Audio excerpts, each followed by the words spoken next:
Through the Looking Glass. Alice Through the Looking Glass is the sequel to 2010's Alice in Wonderland, not directed by Tim Burton in this film. And this film has a new director, James Bobin, and this film stars Johnny Depp, Mia Wasikowska, Anne Hathaway, Helena Bonham Carter, and Sacha Baron Cohen. The plot this time is we follow Alice, again played by Mia Wasikowska, and she goes through the looking glass and returns to Wonderland. She finds out that the Mad Hatter, again played by Johnny Depp, is very sad because he remembers about his past and his family. She uses one of the time travel machines that belong to Time, played by Sacha Baron Cohen, and she travels back in time to help the Mad Hatter. Now I remember back in 2016 when this movie was coming out, and when I found out they were making a sequel to Alice in Wonderland 2010, and I thought, really? This is getting a sequel? And I did a review of Tim Burton's Alice in Wonderland recently, if you want to check that review out. And to sum up my thoughts, it was alright. Despite that the film got mixed reviews when it came out, it made a ton of money at the box office. It made $1 billion worldwide. It took them 6 years to get a sequel. I was getting the feeling of too late to be coming out, too little of an excuse to make it.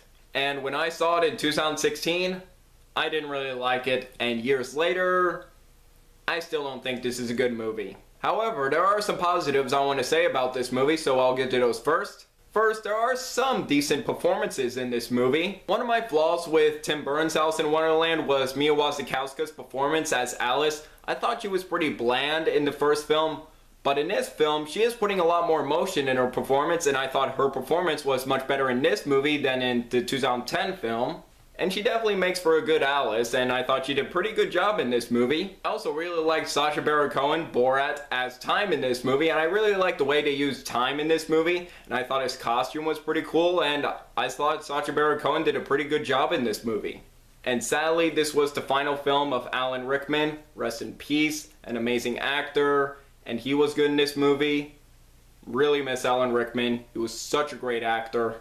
And I can say this is such a nice looking movie. From the bright and vivid cinematography and some nice looking visuals that definitely feel like Alice in Wonderland, and also to the excellent costume design in this movie. And I was still getting the Alice in Wonderland vibe to it. The bizarreness and the surreal nature of Wonderland I was getting from this movie. And I was still getting the Alice in Wonderland vibes from watching this movie. I also did like the time travel aspect of this movie, and I usually like time travel stories in this movie, and I did enjoy the time travel aspect of this film. And sadly, that's about it, and now let's get into the negatives of this movie. While there were some decent performances, there are some other performances that were Johnny Depp is fine in this movie, although I still felt like he was phoning in his performance. Thankfully, he didn't go over the top too much in this movie, but I still thought he was fine in this movie. He wasn't bad in this movie, just fine. And Anne Hathaway, who is still fine in this movie, is still doing these weird hand movements. It's like, why does she does this? It still bothers me. But honestly, the performance I really didn't like the most was Helena Bonham Carter as the Red Queen. Now, she was over the top in the first movie, but she didn't bug me that much. But in this movie, she does. She overacts so much in this movie. It got on my nerves, and I didn't like it whenever she showed up on screen just screaming so much in this movie. It just gave me a headache. And also, the effects are not perfect in this movie. There were a few times where the effects are a little iffy and didn't quite look as strong. But one of my biggest issues with Alice Through the Looking Glass is just the reason why Red Queen was evil, and the rivalry between her and the White Queen when they go through her childhood. It's just the reason why Red Queen was evil. Just really? That's how the Red Queen was evil? Just really? Just something that happened in her childhood because of like certain food? And through the White and Red Queen's childhood, the White Queen blames the Red Queen on something involving food and blamed it on her, and I just thought, really? That's why the Red Queen went evil? Just really? But my biggest issue was Alice Through the Looking Glass. I felt like the story was a mess. While it's trying to balance some stories, Alice's career as a ship captain, the Mad Hatter's past, and the Red Queen's past, and making it a time travel movie, and couldn't quite handle these plots well, making it a messy story.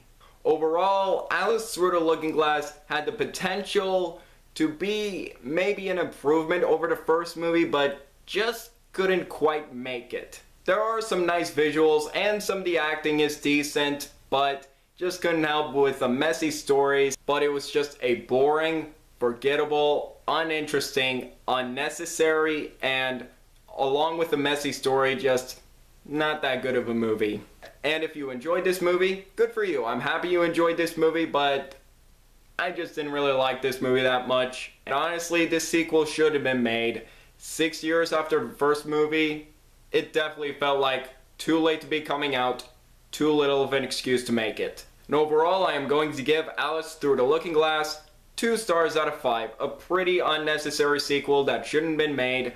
Almost an improvement over the first movie, but just couldn't quite make it. And second to last film on the Disney live-action remakes or reimaginings to go is Pete's Dragon, and that's the next review. So what do you guys think of Alice Through the Looking Glass? Do you agree? Disagree with me? Let me know below. Make sure to like this video, leave a comment, and subscribe if you're new here. It really means a lot. I'm Jack Benner, and look forward to another movie review.